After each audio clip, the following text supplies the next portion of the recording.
आज हम पढ़ेंगे प्रयास हिंदी कार्य पुस्तिका कक्षा 4 और 5 का पहला ओसीआर आधारित प्रारंभिक मूल्यांकन फर्स्ट, जिसमें बच्चों आपको पहले अपना नाम लिखना है और उसके बाद आपकी NIC ID आपको यहाँ लिखनी है। प्रश्न संख्या पहला है, वह शब्द सुने जिसका पहला अक्षर चित्र में दिखाई वस्तु के पहले अक्षर के समान हो। यानी कार्य पुस्तिका में यहाँ पर चित्र बताया गया है कि ये चित्र किसका है, तो चित्र पलंग का है। तो पलंग में इसका पहला अक्षर आता है प, तो प से बनने वाला वर्ण कौन सा है, तो पहला इसका प में पतंग बन गया, तो इसका सही आंसर ये हो जाएगा। प्रश्न संख्या 2, वह शब्द सुने जिसका आखिरी अक्षर चित्र में दिखाई वस्तु के आखिरी अक्षर के समान हो।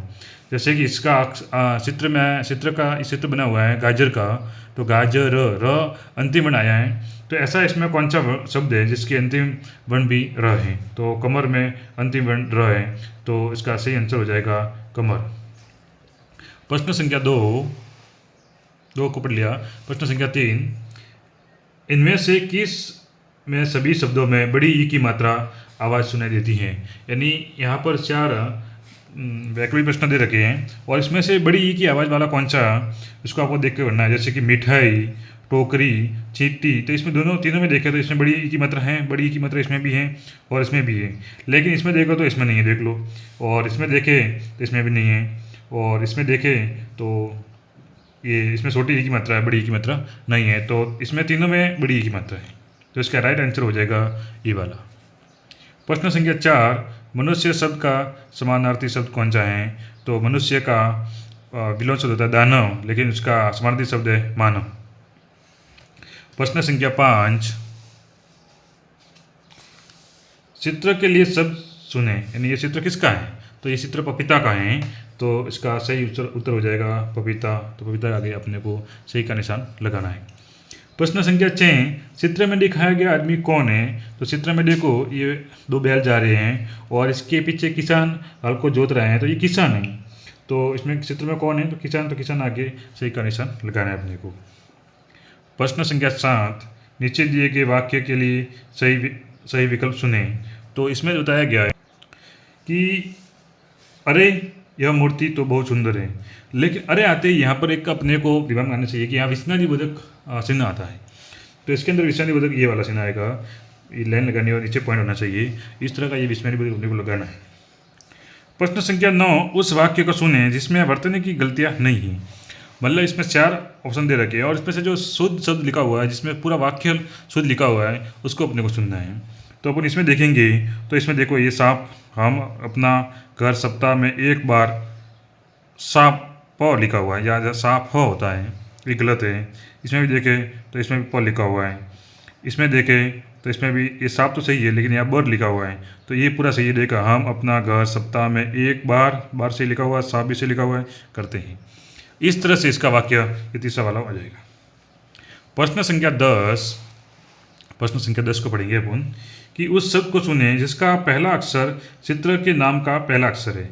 देखिए ये चित्र बकरी का है, तो बकरी का पहला वर्ण ब है, तो इसमें ब वाला वर्ण शब्द कौन सा है, तो ब वाला बगुला शब्द है। प्रश्न संख्या 11, किस शब्द की वर्तनी सही है, इसमें किसकी वर्तनी सही है। देखिए ये ध आधा आता है, इसमें ये प पूरा आता है, इसमें प पूरा आता है, तो अध्यापक में ये पूरा सही है, अधि प्लस आपक अध्यापक, ये शब्द पूरा सही है। अब अपन गद्यांश को पढ़ना है और इस गद्यांश को पढ़ के अपने को उत्तर देने हैं। निम्न गद्यांश को पढ़कर प्रश्नों का उत्तर दीजिए। ऊँट राजस्थान के पश्चिमी रेगिस्तानी क्षेत्र में सबसे अधिक पाया जाने वाला पशु है। यह रेत में आसानी से चल सकता है, इसलिए इसे रेगिस्तान का जहाज भी कहा जाता है। इसके पैर लंबे तथा गद्दीदार होते हैं एवं इसकी गर्दन लंबी होती है। ऊँट को प्यास कम लगती है, यह बिना पानी के 1 माह तक रह सकता है। ऊँट एक बार में लगभग 35 लीटर तक पानी पीने की क्षमता रखता है। तो प्रश्न संख्या 12, ऊँट अधिकतर कहाँ पाया जाता है, तो ऊँट राजस्थान के पश्चिमी रेगिस्तानी क्षेत्र में। प्रश्न संख्या 13, ऊँट के पैर गद्दीदार होते हैं, इस वाक्य में विशेषण कौन सा है, तो गद्दीदार इसमें विशेषण है, क्योंकि पैरों की विशेषता बता रही है, पैर कैसे होते हैं गद्दीदार। तो विशेषण किसे कहते हैं? जो संज्ञा व सर्वनाम शब्दों की विशेषता बताते हैं उसे विशेषण कहते हैं। तो इसमें ये संज्ञा शब्द देखिए पैर, और इस पैर की विशेषता देने वाला शब्द कौन सा है? तो गद्दीदार। तो इसका सही उत्तर हो जाएगा गद्दीदार। प्रश्न संख्या 14, निम्न में से किस जानवर को रेगिस्तान का जहाज कहा जाता है? तो रेगिस्तान का जहाज ऊँट को कहा जाता है। प्रश्न संख्या 15, ऊँट बिना पानी पिए कितने समय तक जीवित रह सकते हैं? तो इसमें लिखा हुआ है कि यह बिना पानी के 1 माह तक कर सकता है। तो 1 माह, इसका सही निशान लगाना है, माह तक। तो आज अपन ने बच्चों OCR आधारित प्रारंभिक मूल्यांकन फर्स्ट पढ़ लिया है। इसी तरह अपने कक्षा 4-5 को इस कक्षा में अपन पढ़ाया जाएगा। तो हमारी चैनल से आप जुड़े रहिए। तो कार्यपत्र 1 से लेकर के 100 तक अपन कक्षा 4-5 हिंदी के पढ़ेंगे।